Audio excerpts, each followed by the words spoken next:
Good morning, students. I welcome you all to the online classes of SGUI. So, students, in the last class we have completed chapter number 7, that was related to the app development software. Okay. Today we will be starting a fresh chapter, that is chapter number 8, which is networks. Okay. So first of all, you will be understanding, or you should be getting an idea of the thing कि network होता क्या है, what network actually is. ठीक है. तो network होता क्या है? Suppose यहाँ पे एक device है, this is device 1, जिसको मैं DE1 कह रहा हूँ, and here there is one other device जिसको मैं DE2 बोल रहा हूँ. ठीक है. This is DE1 and this is DE2. ठीक है. So if you want to interact or if you want to connect the two devices, if you want to connect two devices, ठीक है, तो हमें क्या करना पड़ेगा? We will requiring an connection or a connection of network which will be enabling us to connect from device 1 to device 2. ऐसा system और ऐसा प्रोसीजर जिसके थ्रू आप एक डिवाइस से दूसरे डिवाइस से कनेक्ट कर सकते हो, that is known as networks. ठीक है. तो this is a very basic or simple kind of definition of networks. Okay.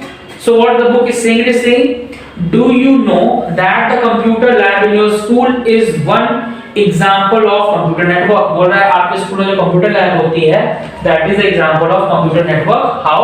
ये आगे पढ़ेंगे. ठीक है. You may find many computers in the computer lab but a single printer. It is saying कि आप कंप्यूटर लैब में बहुत सारे कंप्यूटर्स देखते हो, लेकिन प्रिंटर एक ही होता है. ऐसा कैसे पॉसिबल है कि एक ही प्रिंटर से सभी कंप्यूटर क्या हो प्रिंट आउट दे सकते हो? ये कैसे पॉसिबल हुआ? नेटवर्क के थ्रू पॉसिबल हुआ. सपोज ये कंप्यूटर है PC, this is PC1, this is PC2, ठीक है, this is PC3, this is PC4, और यहाँ पे लगा हुआ है प्रिंटर, दैट इज P1. ठीक है. अब आपसे बोला जा रहा है कि सभी कंप्यूटर से अगर प्रिंट आप दोगे तो एक ही प्रिंटर से निकल आएगा. कैसे पॉसिबल होता है ऐसा? ये सारे कंप्यूटर्स आपस में क्या होंगे? कनेक्टेड होंगे. All these computers will be connected to each other. ठीक है. और इनका कनेक्शन एक सिंगल प्रिंटर से होगा, that is term to be as P1 here. और ये पॉसिबल कैसे होता है? This is possible only due to the help of a system which is known as network. Network system के द्वारा ही कैसा होता है? पॉसिबल हो पाता है, वरना पॉसिबल ना हो पाए. ठीक है. So I hope आपको समझ में आ गया कि what is the role of network in computers today. ठीक है. चलिए, now let's move further to next heading, that is components of a network. किसी भी नेटवर्क में क्या क्या components होते हैं, we'll be studying that now. Okay. First one is message. A message is the information to be communicated. It may consist of text, numbers, pictures, sounds, videos, or a combination of all these. क्या network के component में पहला part है, that is first part is there which is known as message. पहला part है which is known as message. It is saying a message है that could be in the form of text, that could be in the form of picture, that could be in the form of sound, or that could be in the form of video, या फिर combination of all. Combination of all can also be possible. ठीक है. तो message may be in the form of text, maybe in the form of picture, in the form of sound, video, or the combination of all of the above mentioned things. ठीक है. Second क्या है? Second component है that is sender. Second component in a network is sender. A sender is a device that send message. It is also called source or transmitter. Sender कौन होता है? जो message को क्या करता है? जनरेट करके दूसरे सिस्टम की तरफ भेजता है. इसको आप क्या बोलते हो? सोर्स भी बोल सकते हो. This could be called as source, या फिर इसको ट्रांसमीटर भी बोल सकते हैं. Why it is called transmitter? Because it is generating the information and transmitting or transporting to some other device. Therefore, this sender could also be termed as source or transmitter. Next component जो है that is receiver. Next component कौन है? Receiver. यहां से information गई तो इसने क्या किया? इसको कैच किया, रिसीव किया। Therefore, the next component or the third component in a network system is receiver. A receiver is a device that receives a message. It is also called sink. ये क्या करता है? मैसेज को receive करता है, इसको हम लोग सिंक भी बोलते हैं। This is may also be referred as sink. ठीक है? जो सेंडर है वो सोर्स होता है या ट्रांसमीटर होता है। Similarly, receiver can also be referred as sink. Okay? Now, last point is medium. जो लास्ट कंपोनेंट है इसका नेटवर्क का, दैट इज मीडियम। ठीक है? What is the role of medium here?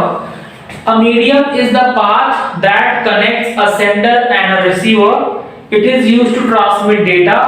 The medium can be copper wire, a fibre optic cable and so on. It is also called communication channel. अब ये बात आई कि एक डिवाइस से ये की जो सोर्स है, this is source and this is receiver. अब इनके बीच में ट्रांसमिशन कैसे हो? क्या मीडियम के थ्रू ट्रांसमिशन हो? तो वो ट्रांसमिशन कॉपर वायर के थ्रू भी हो सकता है, जो पहले के टाइम पे होता था। टेलीफोन जो वायर्स होते थे they are called copper wires, ना कॉपर वायर भी हो सकता है। फाइबर ऑप्टिक्स होता है जिससे आजकल इंटरनेट आता है, this is called fibre optics, that could be fibre optics. या फिर इनके अलावा कोई वायरलेस सिग्नल्स भी हो सकते हैं जो कि आजकल हमारे मोबाइल फोन्स में यूज होते हैं। हमारे मोबाइल फोन में फाइबर ऑप्टिक्स भी नहीं होता है, ना ही कॉपर वायर्स होते हैं, फिर भी we are able to connect to the multiple communication networks. We are able to connect to the multiple devices on the same time. How? This is only possible due to the help of the web of network, wireless web of network. ये किसके through possible होता है? This has been made possible due to the help of the various satellites, है ना? We have moved into an era of modernization where a device will directly send the connection और the signals to the satellite. Satellite इसको change करके वापस जिस receiver पर भेजना होगा उसको सेंड कर देगा। So this is the modern way of communication with the help of the wireless network system with the medium of satellites. So I hope you are clearly able to understand what network actually is. ठीक है? चलिए let's move further। अब हम पढ़ेंगे types of networks। Okay, types of networks से सिर्फ नाम पढ़ेंगे, discussion will be on the next class। ठीक है? Types of networks। Types of networks। पहला जो है that is PAN। ठीक है? First one is PAN, जिसको आप बोलते हैं personal area network. This is called personal area network.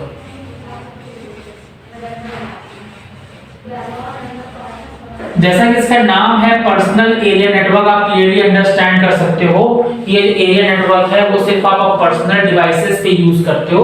Suppose in your home there are 3 computers और आप चाहते हो कि सभी कंप्यूटर्स आपस में कनेक्ट रहें, तो हम लोग एक छोटा सा नेटवर्क यूज करते हैं, that is known as PAN, जिसको आप बोलते हो पर्सनल एरिया नेटवर्क। ठीक है? Second one is LAN, that is called local area network। local area network ये क्या होता है? सपोज आप एक बिल्डिंग में काम करते हो जहां पे करीब 50 कंप्यूटर्स काम कर रहे हैं, ठीक है? और आप चाहते हो कि ये जो 50 कंप्यूटर्स हैं आपस में कनेक्ट हो जाए, 50 60 100, है ना? यही रेंज होगी विद इन बिल्डिंग कंप्यूटर्स की, तो उस नेटवर्क को आप बोलते हो लोकल एरिया नेटवर्क। ठीक है? बिकॉज आप चाहते हो कि विद इन अ बिल्डिंग हमारा कम्युनिकेशन आपस में होता रहे। ठीक है?